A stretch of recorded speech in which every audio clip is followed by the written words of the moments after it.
数学への後悔を和らげる方法を解説します。数学、もっと勉強しておけばよかったな。でも、挫折しちゃったし、今更やるのは大変そう。そう思ったことはありませんか？この動画を見れば、今からでも数学に触れる方法がわかります。数学へのモヤモヤを解消したいなら、ぜひ見てください。数学をやらずに後悔した。と言っても、いろいろなパターンがあるでしょう。高校で数学が苦手になったから避けた。でも、大人になって経済学に触れたら出てきた。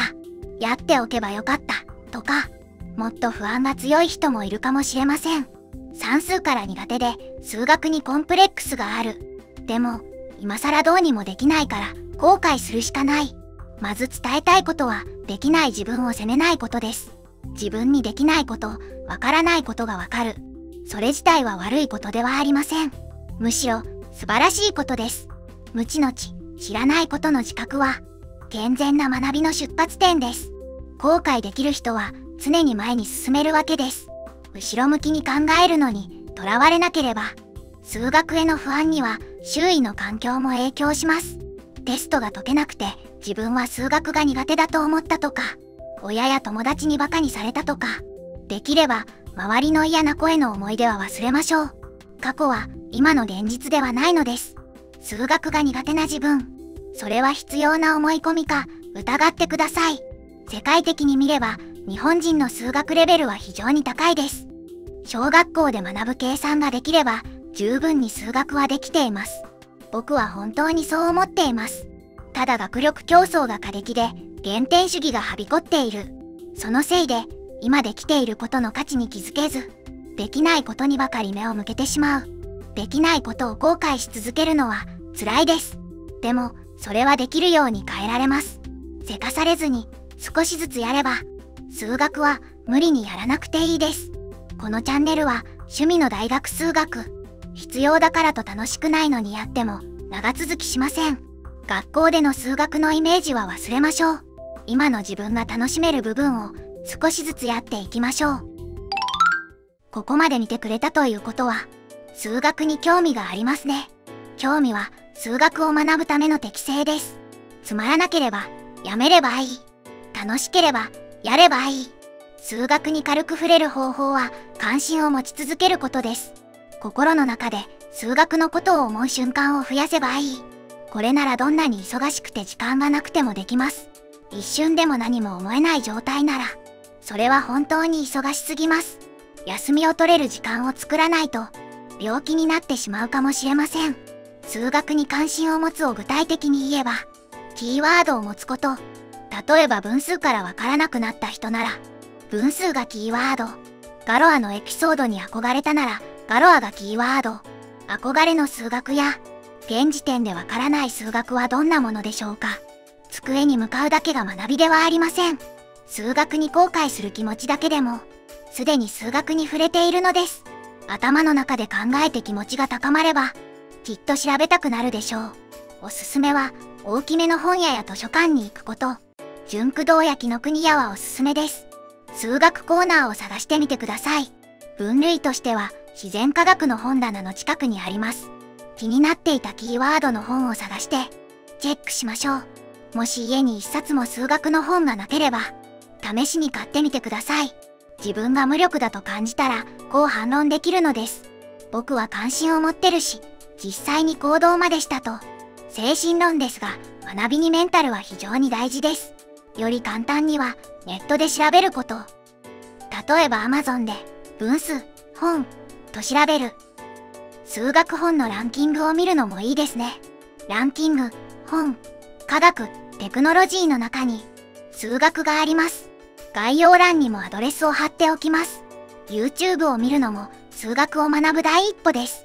このチャンネルでは、これから大学数学を学びたい人向けの動画を出してます。チャンネル登録していってね。Amazon で買えるおすすめの本を5冊軽く紹介しましょう。まずは優しそうなものから。それ、数学で証明できます。日常に潜む数学の謎がイラスト多めで紹介されています。小学校高学年から数学が苦手な大人まで、YouTube の謎解きラボはアニメで気軽に見れます。九九から始める語りかける数学。小学校から高校前半まで広く学ぶならこれ。自分がわからなくなったところを見つけるのに良いですね。高卒認定試験レベルまで到達できます。数学ガールの秘密の音シリーズ。中学から高校範囲の数学の話をテーマにした小説。対話集です。点数を取るための数学でなく、考える数学の世界に入りましょう。数学の世界地図。大学数学、特に数学科の世界の見取り図が得られる本です。正直、一つ一つの分野はかなり難しいと思います。でも、それでいいんです。背伸びしたり、憧れたりするのも学びですね。数学書の読み方。高校までの数学と、大学数学の教科書にはギャップがあります。大学数学でつまずいた人は、まず手に取ってほしい本です。地に足をつけて高度な理論を学ぶ第一歩に。紹介した本は、概要欄のアドレスから買えます。本や学び方には、合う合わないがあります。好みに合わせて選びましょう。学習参考書や教科書は紹介しませんでした。もちろん、ちゃんと数学を学び直したいなら、それらはおすすめです。でも、次のような考え方は捨ててください。数学は自分ができるかできないか、問題が解けるか解けないか、それしか意味がないと思うと、読書は辛くなりやすいです。読んでいてなるほどと、一つでも思えることがある。数学の学びは自分にとっての気づきがあればいいんです。テストの枠組みを捨てて学びを楽しみましょう。最後に学び方の話を軽くします。まずは学びの使える時間や場所を決めましょう。電車で本を読むとか、休みの日の昼間1時間を使うとか、習慣にすれば重い腰を上げずに済みます。僕は夜や休みの時間を読書に回しています。数学の本は紙とペンを使って読むのがおすすめ。自分なりに試してツールにこだわりができるとテンションが上がります。時間はかかりますが、学びは最高の趣味です。僕は無地の紙と消せないペンが好きです。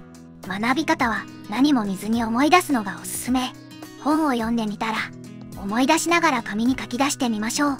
書かれた問題をヒントを見ずに自力で解いたり、せっかく本を読むなら記憶に残った方が嬉しいです。詳しくは科学的勉強法の動画を見てください。学びが習慣になれば、もはや数学は後悔でも何でもありません。むしろ自信の源になります。後悔の気持ちは学びの第一歩です。興味が持てたら本に触れてみましょう。